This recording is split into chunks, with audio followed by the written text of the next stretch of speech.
Now Sprint brings you an inside look at the chase for the NASCAR Sprint Cup on the Now Network. Our current top three in points are, of course, Jimmy Johnson, Mark Martin, and Jeff Gordon. Jeff Gordon now being shown 91 points back.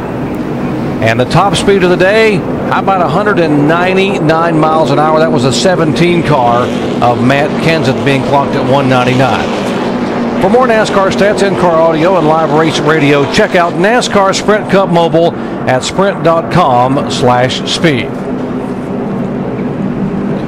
Under caution here for the third time a day, and get a look from high above 3,000 acres as complex here at Talladega Superspeedway, courtesy of our good friends at Goodyear. New Fuel Max tires help you get there on less gas. Calculate your savings at GoodyearTires.com. Now let's amp up for this restart. We will have telemetry on the lead car. That is Denny Hamlin.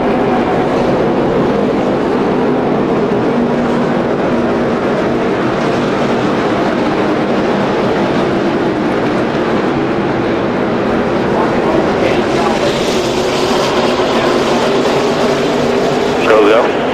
You're good. Come on. Outside is clear. Still outside. All good. Outside. Barely. Clear low if you want it. At the 48, but I don't know if he's ready to race yet. Still clear low. Outside. Double file all the way back.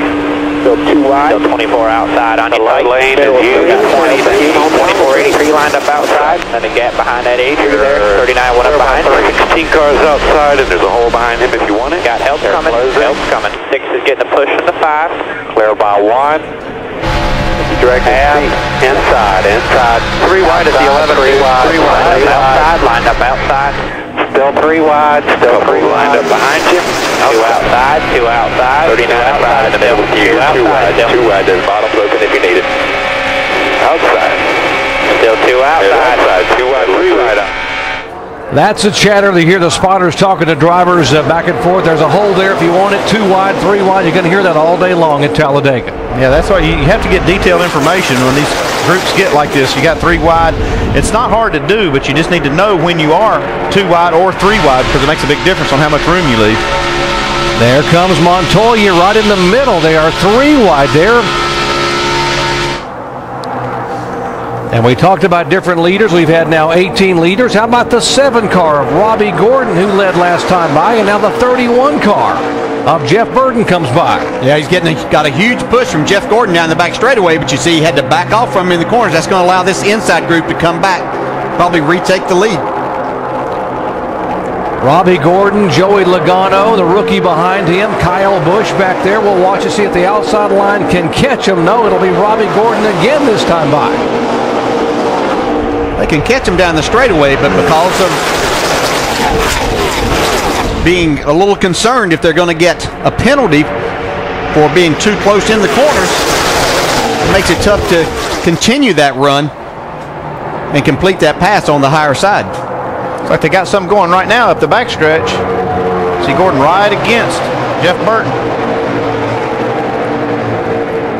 See the daylight right there between them in the turns. But it was enough of a push to get Jeff Burton out front now. You see him really stacking up on the inside behind Robbie Gordon. Joey Logano and Kyle Busch. Robbie Gordon having a great run though, Dave. DJ, they sure are. New crew chief this week is Doug Richard. And Doug said they've got some good equipment there at Robbie Gordon Motorsports. He's just taking a look at it, looking at the setups and seeing what they can do with them. They take pride in their equipment. They've got good stuff now. What can we do to take Robbie to the next level? Actually doing a good job for Robbie now, having led at Talladega. And NASCAR again reminding on their private channels all drivers and all crew chiefs about the bumping. If you just joined our coverage, they were told in the drivers meeting they cannot bump. You cannot remain in contact in the corners. You can do it on the straightaway. You can do the drafting on the straightaway and push, but in the corners, they have to see daylight between these cars. We're finally seeing some great racing here. At least they're running 3 wide. 30 lead changes among 18 different drivers. Jeff Gordon, our leader. Back after this message and a word from our ABC stations. 73 laps remaining here in Amp Energy 500 at Talladega. We had a couple of Toyotas leading that time by with Joey Logano and Denny Hamlin on the bottom of the racetrack, but up high comes a couple of Chevrolets, now 3 Chevys. A couple of Hendrick cars. Jeff Gordon trying to push Dale Earnhardt Jr. by on the high side. You see Gordon gives Jr. a nice push, but Jr. gets away, so that kind of halts his momentum for just a minute. Joey Logano doing a nice job out front here. Doesn't have a lot of experience at this racetrack. Here comes Jr.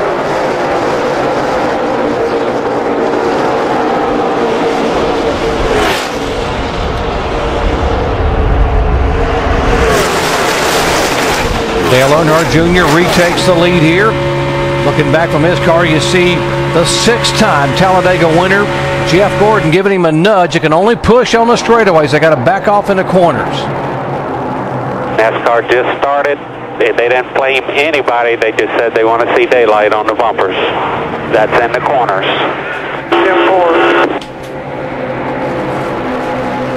Talking to Denny Hamlin a moment ago, Denny Hamlin was actually glued to the back bumper of the 31 car, and they're just reminding Denny what NASCAR has warned him again, to abide by the rule. Well, I'll have to say that a lot of these guys' wives are wrong. They are good listeners. They've listened to Mike Helton, and they've done exactly what he said. When Mike Helton gets up at the driver's meeting and speaks, you know that things are serious and you better take it very seriously. Not that David Hoots isn't someone that you pay attention to, but you know it's a serious situation when Mike takes the time to get up and explain everything. Mike Helton, the president of NASCAR. We might mention the 78 car, Regan Smith, last year's Rookie of the Year, has taken his Chevy to the garage area.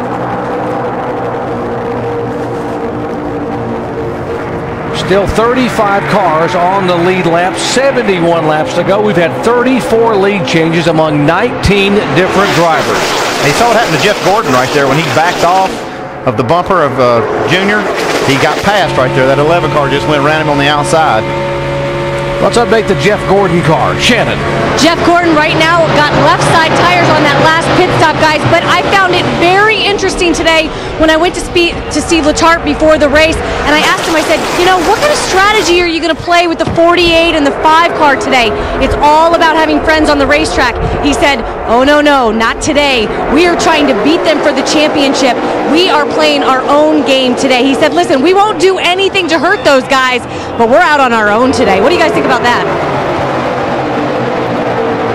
48 car way back in the pack. The 11, meanwhile, makes a move and will take the lead. Hamlin takes over up front in front of Dale Earnhardt Jr. The 48 car, Jimmy Johnson, being shown way back in 34th position. He had a 118-point lead coming into the day. And right now, folks, if this race were to end right now, that lead would shrink down to about, 40 points. Mark Martin, top of your screen, you see there the points as of right now on the racetrack. Yeah, but Jimmy Johnson's looking at that scoreboard. So is Chad Knaus, and they know at the end of the race is lap 188. That's right. There's 69 more agonizing laps to go here. So there's a lot that can happen in that time. How soon do you make a move, DJ? When do you start if you're Jimmy and some of these guys that are trying to ride out of harm's way? I mean, literally, if Jimmy's going to employ this strategy, you're going to wait till you got to be definitely inside of 15 laps. You just want to be going forward in those last 10 laps to make sure that you're gaining some spots. Their job and their objective wasn't to win here today. It was to minimize the damage and try just not to lose any more points than what they had to. Remember back in 2000, this race, when the guy named Dale Earnhardt Sr. was running 18th with 3 to go and won the race.